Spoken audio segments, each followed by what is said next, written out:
Societal transformation at a regional level is unusual, but it is no aberration.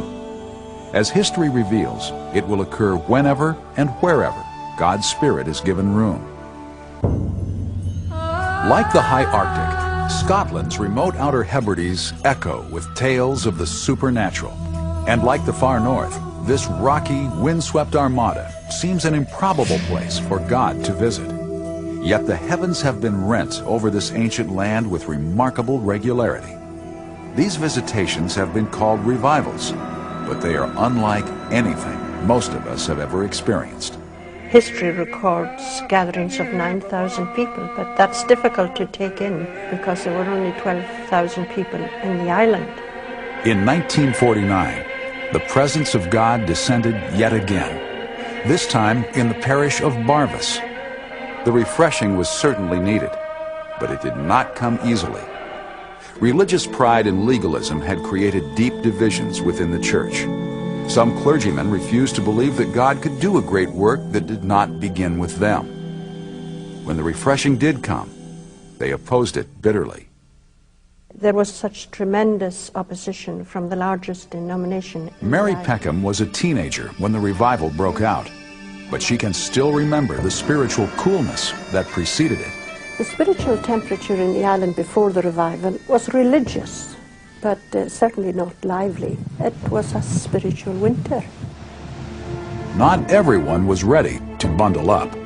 Revival is something that when you've experienced it, you always want to see it again. One revival-era convert, a godly store clerk by the name of Donald John Smith, recalls how local intercessors went to work. People were praying all the time for this revival. They would be praying in the barns.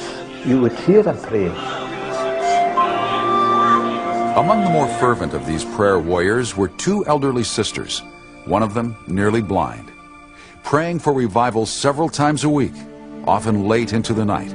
They were gripped by the promise of Isaiah 44. I will pour water on a thirsty land and streams upon the dry ground. One of them was housebound. She was in bed there. I used to read the Bible with them and pray with them, and you would feel the presence of the Lord. They knew their Lord.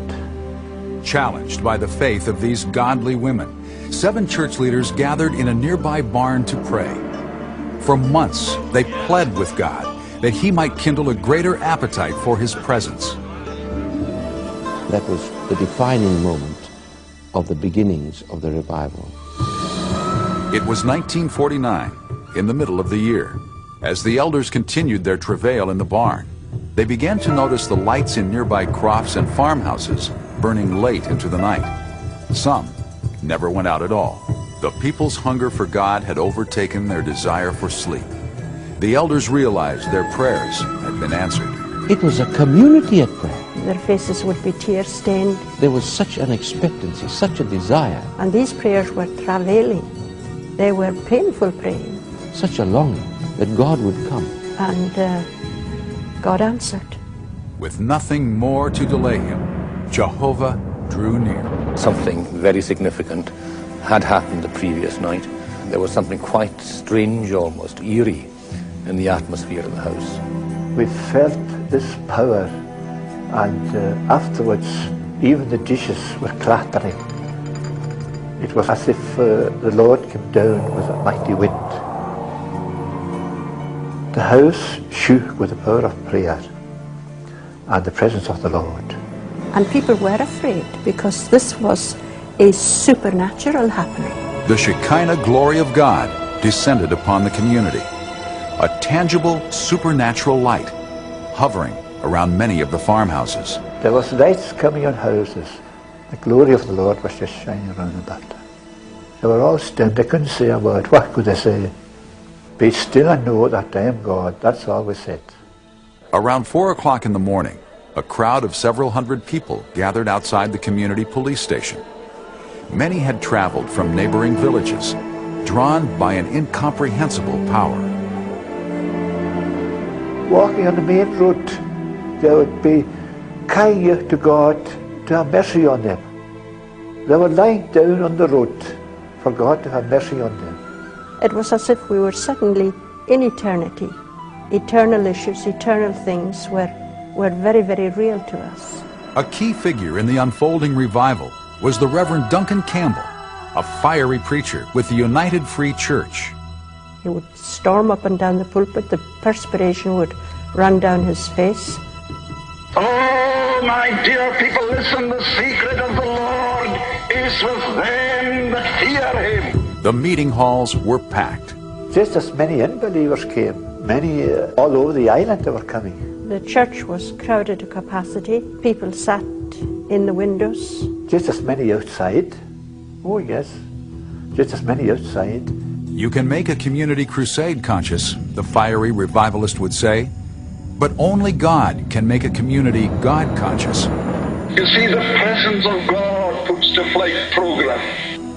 Not an evangelist, not a special effort, not anything at all organized on the basis of human endeavor, but an awareness of God that gripped the whole community.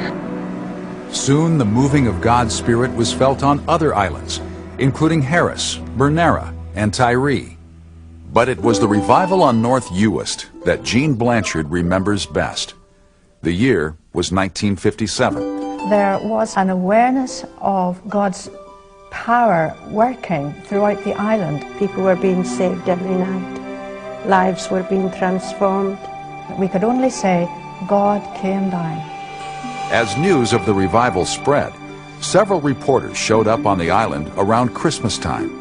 Upon arriving at their hotel, they were promptly escorted into the bar by the local proprietor. Look, he said, all this alcohol is here. He said, the people are not coming. They're going to the meetings. The revival meetings had just spoiled their sales. Similar complaints were heard all over the islands. Lifestyle was changed, all right, there's no doubt about that. The drinking houses of the village, they gradually disappeared one by one with the power of the revival. It affected the whole community. You couldn't be indifferent to what was happening. It was as if there was a canopy of an awareness of God over the whole island. There was a complete